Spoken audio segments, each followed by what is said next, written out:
Capture du jour, mardi, on va y aller avec Angélique Dorego à la réalisation. Qu'est-ce que vous nous proposez aujourd'hui, Victoire Ongan? On va voir. Miam, miam, miam. Victoire, vous nous faites saliver ce beau matin. J'aime les mardis matin, mais là... Il y a de la bonne bouffe. Oui, mais c'est virtuel. Victoire, est-ce qu'il n'y a pas, vous n'avez pas amené une glacière dans laquelle se trouve ce plat-là? Parce qu'en dessous, je vois du poulet. Hein. Vicky, ma légende, non, on ne va pas partir en virtuel. Il y a du poulet. Mais franchement, bien braisé. Oui, bien réussi, en tout cas. Un beau matin comme ça. Hein. C'est une bonne dose d'énergie. Avec un boy baissé au sommet, à côté quelque part. Un boy baissé qui est là-bas. Un boy baissé? Oui, boy baissé, c'est le piment vert que vous voyez là. Ok. Voilà, le bataki en français. Ah ben voilà, le bataki. Un boy baissé, pour moi, ça veut dire mouton. C'est le boy baissé. Alors, Alidou Osseni, si à la descente de ce plateau, on se retrouvait autour de ce plat, ça allait nous faire du bien, non? C'est ce qui est souhaitable. N'est-ce pas, c'est souhaitable, mais est-ce qu'on l'aura? Ben, reste à savoir si on pourra décrocher le plat. Ce qui est sûr, on va s'en prendre la victoire. Ça, c'est clair. Le plat n'est pas physique. Franchement, parce qu'elle ne pourra pas nous apporter de l'eau à la bouche. Et nous laisser comme ça. Nous laisser comme ça. Franchement. Et devoir aller jusqu'au bout. Si c'est ça, on va devoir lui appeler un banni. Oui, sinon... Voilà. En face d'un banni, elle sortira le plat. Elle sortira le plat. Allez, merci beaucoup. Merci beaucoup, Victoire, pour cette proposition. Merci, c'était la capture du jour. Oui. Mesdames, Messieurs, nous avons eu également droit à notre prénom africain aujourd'hui. Merci beaucoup à vous, Monsieur Osseni Alidou. On se dit à demain. Demain, vous êtes encore avec nous pour nous présenter donc, le troisième prénom africain de la semaine. Mesdames, Messieurs, on découvre astuce du jour. Eh oui, astuce. Aujourd'hui, on parle du nœud de cravate.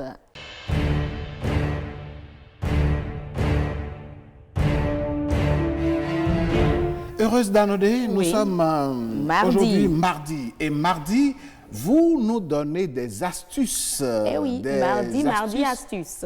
Des astuces qui nous aident dans la vie de tous les jours. Bien sûr. Aujourd'hui, on sera avec les hommes. Vous êtes avec nous? On va parler de votre cravate. Ah, ma cravate. Attends, bien sûr. Attendez, il faut que je la réajuste bien. Ah, c'est bien ajusté. Ah, merci. Il ne faut pas gâter les choses. Voilà, Ange Miquel Dorego, merci beaucoup. Heureuse de parler de ma cravate. Eh oui, donc, surtout le nœud. J'écoute. Le nœud. Nous avons plusieurs types de nœuds. Et il paraît que nous avons 14 différents types de nœuds. Et là, on va commencer par le nœud simple. Je crois qu'ici, déjà, nous avons le nœud simple. Je sais de mannequin à Heureuse, là. Elle est en train de faire de la démonstration sur ma cravate. Le temps d'avoir les images, bien sûr. Donc, ça, c'est un nœud simple. Mais ce n'est pas parce qu'on dit nœud simple que c'est aussi simple à réaliser. Parce que nous savons que vous, les hommes, vous ne dénouez jamais les nœuds de vos cravates. Non, pas tous les hommes. Moi, je sais nouer ma cravate. De toutes les façons, je sais comment ça se fait. N'est-ce pas? Eh oui, je le fais moi-même. Pour ceux qui ne le savent pas, nous allons leur donner l'information aujourd'hui. Mais déjà, avant tout, il faut que vous relevez votre col, cher monsieur. Fermez le bouton du haut et passez la cravate autour de votre cou afin que le bout large, c'est-à-dire sans déshabiller, bien sûr, mon ami. Ça va être scandaleux. C'est-à-dire cette partie, voilà, cette partie de votre nœud, de votre cravate, la partie large, on l'appelle le grand pan. Voilà, le grand pan.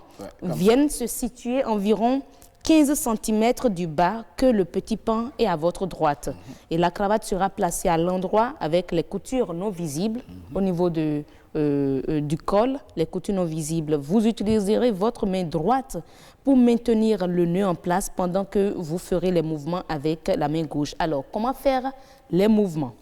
Il faut croiser. Première étape, il faut croiser les deux extrémités. Il faut croiser les deux extrémités de votre cravate sous le col de votre chemise avec le grand pan au-dessus. Deuxième étape, refaites passer celui-ci sous le petit pan et vers votre droite. Celui-ci sous le petit pan et vers votre droite.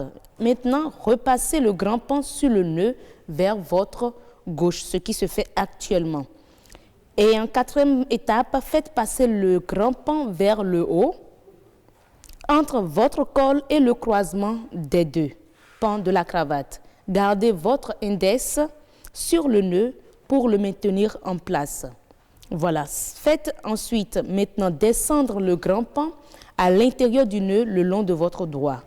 Tout en maintenant le petit pan, tirez le grand pan afin de serrer le nœud et remontez le juste jusqu'à votre col de chemise. Voilà un peu ce qui est fait. Maintenant, on va essayer le deuxième type de nœud, le nœud cravate Windsor. Oui. Alors, il faut croiser les deux extrémités, comme le fait déjà en image, voilà, de votre cravate sous le col de votre chemise avec le grand pan au-dessus. Passez ce dernier sous le petit pan, puis faites-le passer vers le haut entre le col de la chemise et le croisement des pans de la cravate et ramenez-le par devant vers votre gauche. Voilà ce que fait notre démonstrateur. Et ramenez le grand pan de l'autre côté du nœud par derrière et vers votre droite. Puis refaites une boucle autour du petit pan. Faites glisser le grand pan maintenant vers le haut entre votre col et le croisement des deux pans de la cravate et gardez votre index sur le nœud pour le maintenir en place. Maintenant, faites ressortir le grand pan à l'intérieur du nœud le long de votre doigt. Tout en maintenant le petit pan, tirez le grand pan afin de serrer la boucle et remontez le nœud jusqu'au dernier bouton du col de votre chemise et serrez le nœud et c'est fini. Et voilà le gars qui est bien habillé. Avec parfaitement habillé avec sa cravate nouée avec un nœud Windsor.